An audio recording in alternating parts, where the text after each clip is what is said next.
Now,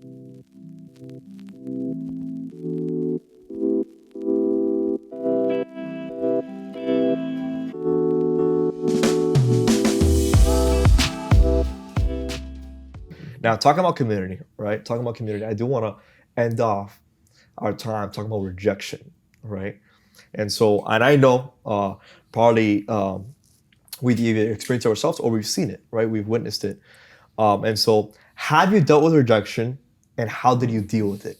Have you dealt with rejection, whether it's now or maybe you feel like you're dealing with it now, or you've dealt with it in the past, and how did you deal with it? Slid in a DM. I got no response. I'm playing.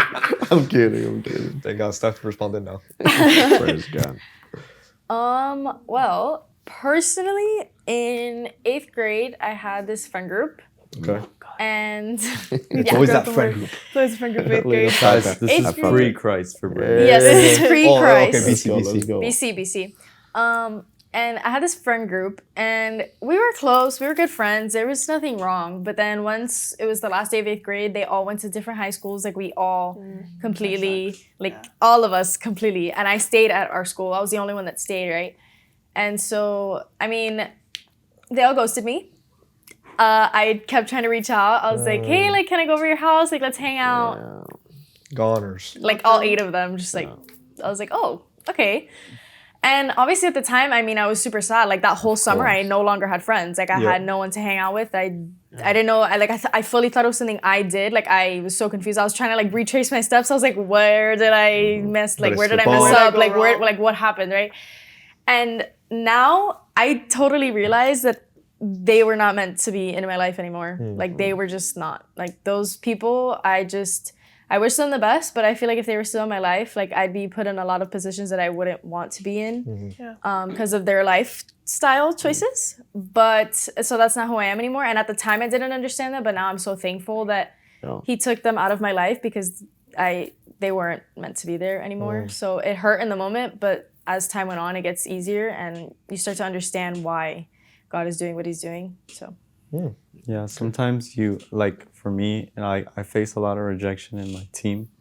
Like sometimes I don't live up to their expectations, so they reject me. Like they talk bad about me or something like that, or they insult me or something like that. But at the end of the day, like God calls us to treat even our enemies in a loving way.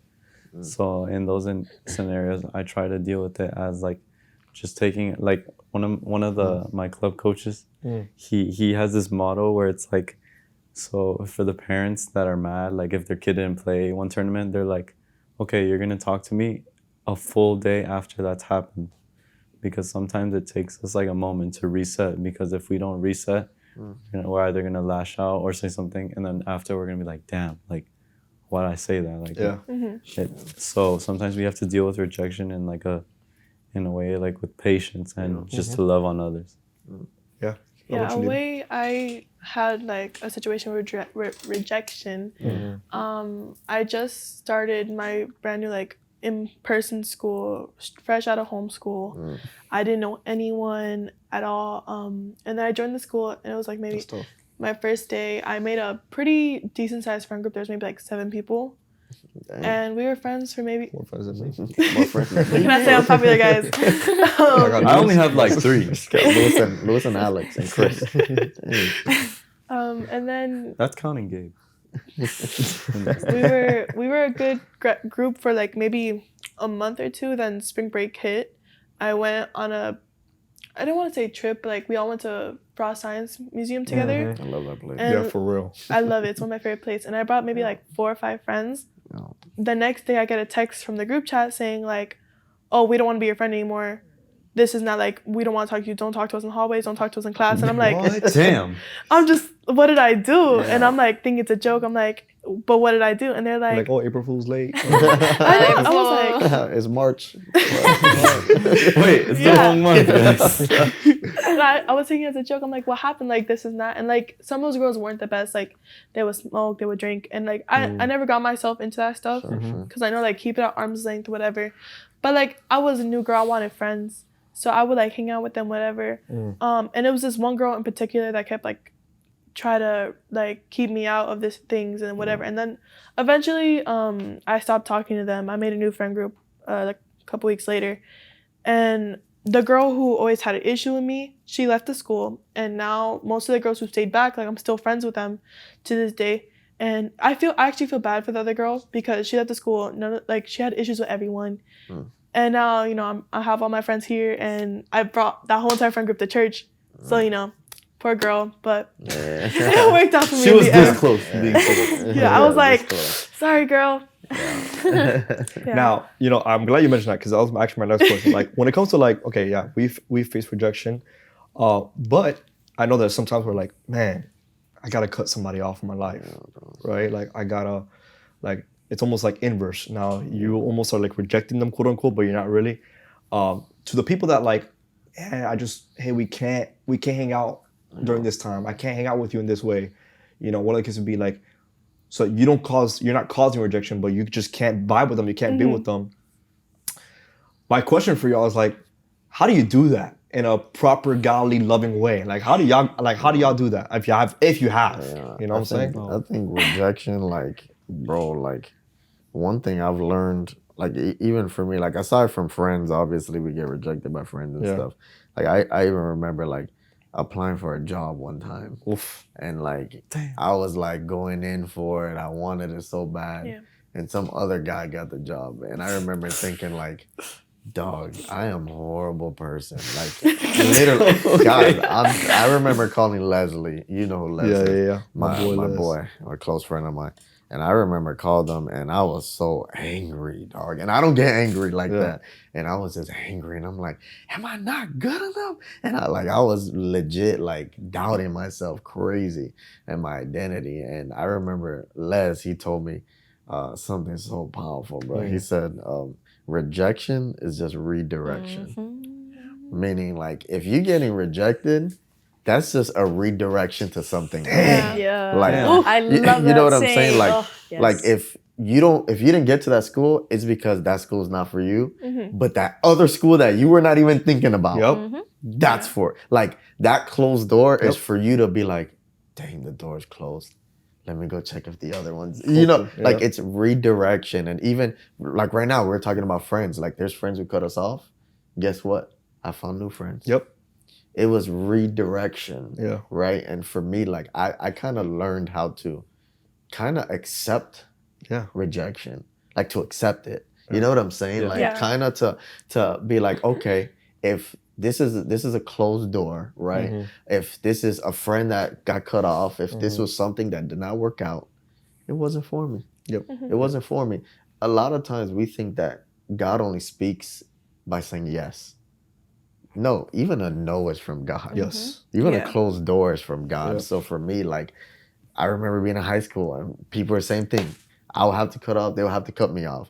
And I remember, nope, I wouldn't have the friends I have today if I didn't get cut off. You know, I wouldn't be where I am today if I didn't get, you know what I'm saying? I would not probably be at Christ Fellowship if I did not get that door closed. You know what I'm saying? That's right. So, and even when it came to like friends that I kind of had to reject, like I kind of had to be like, oh, for me, I just learned how to just love people from afar. Yes. Like sometimes you don't even have to put that into language. Like you don't got to text them like, hey, you're a demon. You know what I'm saying? Like you're toxic. You're I toxic. still love you though. But I still love, no, sometimes you just like Fabrizio was saying, like, man, you still gotta love these people to a certain extent, right? But for me, there's nothing wrong with loving someone from afar. Yeah. There's nothing but like, keep my arm's length. Keep my arm's length, like you were saying. Like there's never a point where I'm like, no, I'm never gonna talk to you again. No, if there's some people that I don't speak to and I don't want to speak to, but if they call me, I will be there for them. Yeah.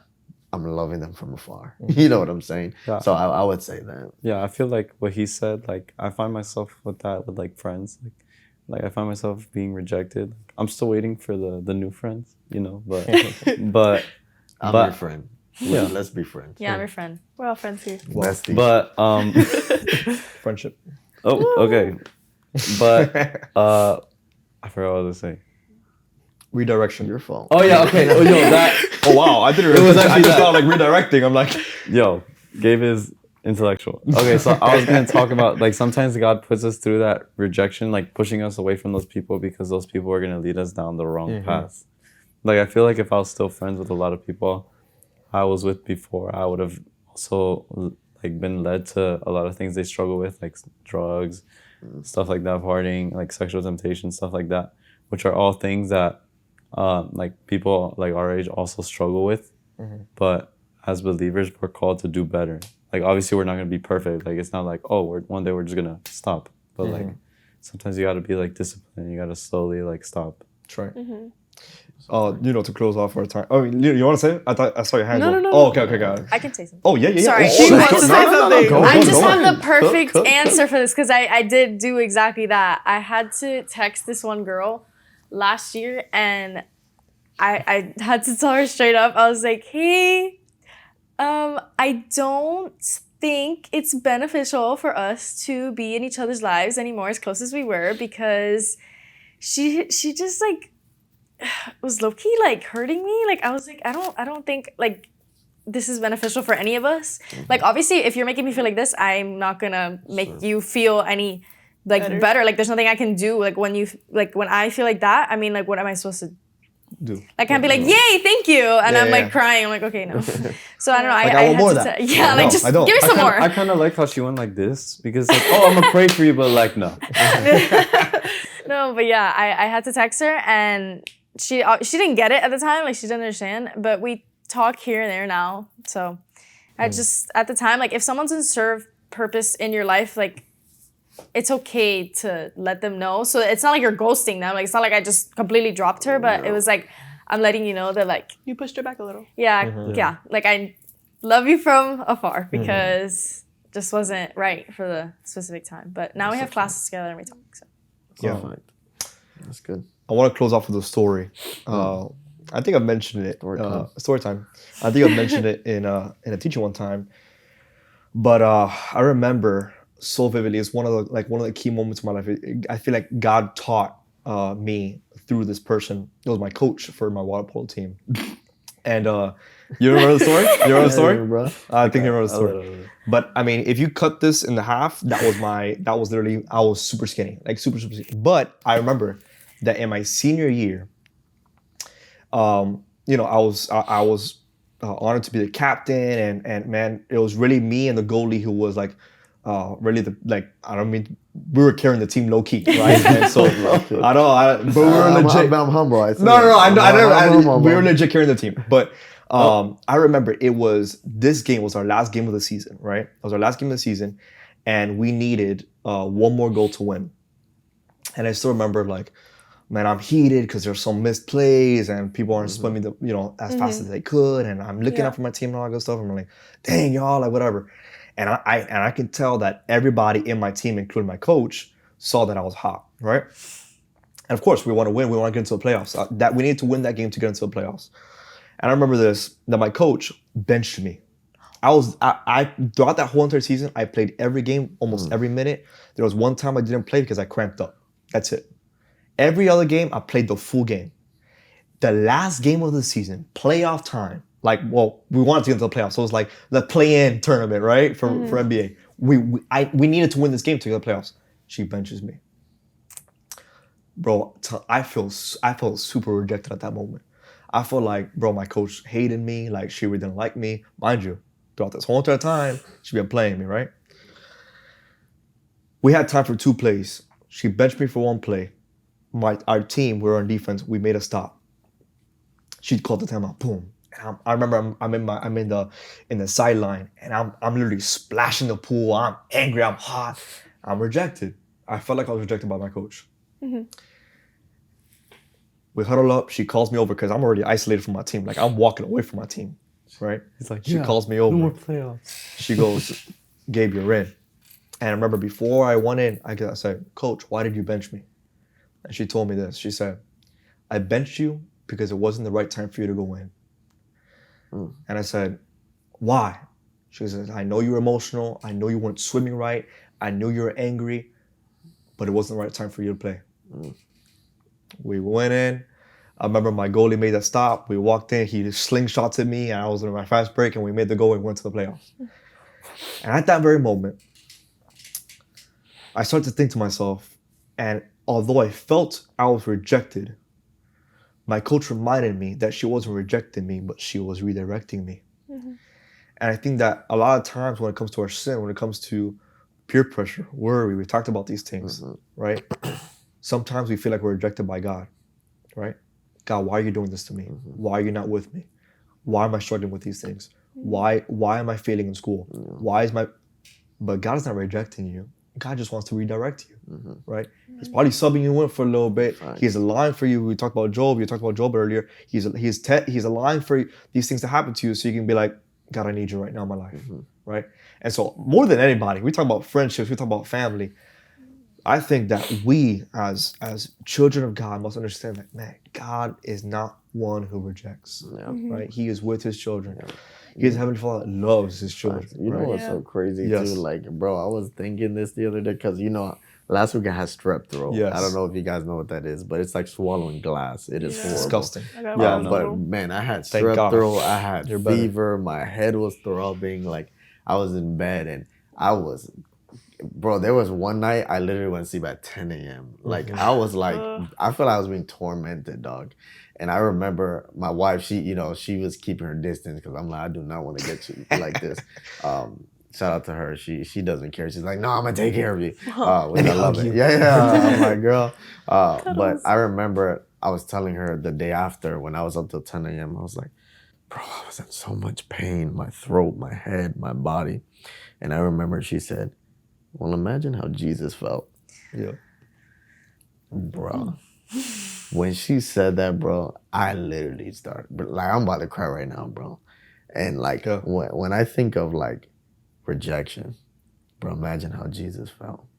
You know what I'm saying? Like, and there's moments in my life where I have to stop too. And I'm like, the Bible says it clearly, before the world hated you, it hated me first.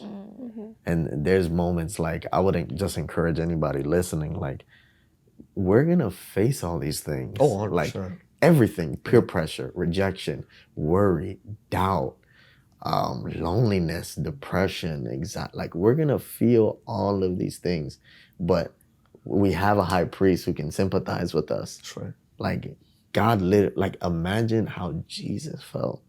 And for me, that humbles me because I'm like, man, I have a God who's literally right here. That's right. Even when I get rejected, like you were just saying right now, like, bro, our God, like, sometimes I wish the whole world can just feel what we feel sometimes. Yeah. Like, dog, I've been rejected, but I literally have God right next to me.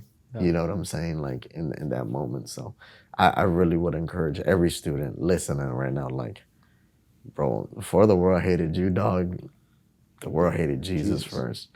And he overcame and he felt and he feels us. Yes. You know what I'm saying? And he's there. So shout out to Jesus.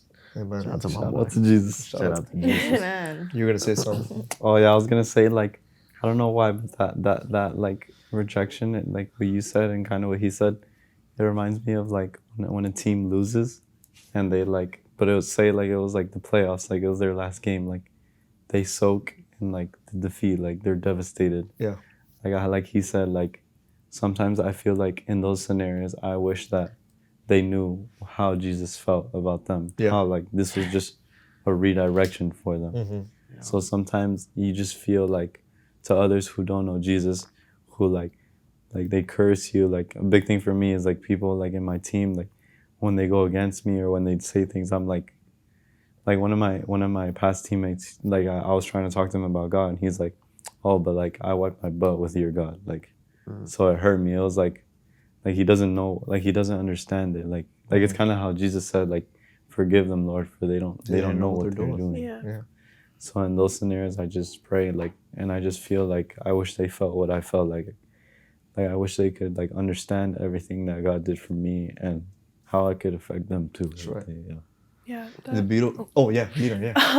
That happens with my close friends, and when I was playing football, my football season's over, but my whole team, we were going against this one school, and we're like, hey, this is gonna be a tough game. Like maybe they should go around and pray, and like most of the girls were doing that. Like they're like, yeah, I'm down. But one of my close friends, she's like, I would never do that. I don't know how you guys do that. And we're all like, dang, like because most of my friends, like, not most of them, like, some of my friends are Christian, and we're all like, dang, dude, like, you won't even give it a chance before you try it. Mm-hmm. So, and we try to convince her, we're like, hey, you don't have to do anything, you just stand in the group, like, just stand there and, like, be quiet, whatever. And she's like, nah, and then she, like, laughs at us, and we're all like, huh. It like, pings your heart a little bit. Yeah. If that makes sense. Oh, 100%. 100%. To close off, I think that, you guys all mentioned how basically suffering is part of it. Rejection is going to come our way. And when rejection hit Christ, right, when Christ was walking to the mountain literally to save us and to give us salvation, in the book of Hebrews, it says that he endures the cross with joy because he had us in mind. Mm-hmm. Think about that. Mm-hmm. He endured rejection by his own people. The people told him to be crucified. And he still had joy walking in through that, right? Literally on the way to Calvary, he literally had joy while enduring the cross. Not that he was in scorching pain, right? Scorching physical pain. But in the depths of his heart, man, he knew what he was suffering for, mm-hmm. right? Mm-hmm. And same concept, like when we're dealing with rejection, we gotta understand suffering is promised, but this suffering is not only for perseverance, it's not only for my character, but man, it's for the future glory, like for my future glory, that one day I'll be with the presence of my Father. Mm-hmm. And so CF students, I not only here, but whoever's watching, continue to press forward, whether you are dealing with worry, whether you are dealing with peer pressure or rejection. I hope that this conversation that we just had, I mean, it's been fruitful already for me. Mm-hmm. I hope that it was fruitful for you, and we'll definitely have this topic again, this conversation, chop it up again. But we love you, and we'll see you. Let's do it.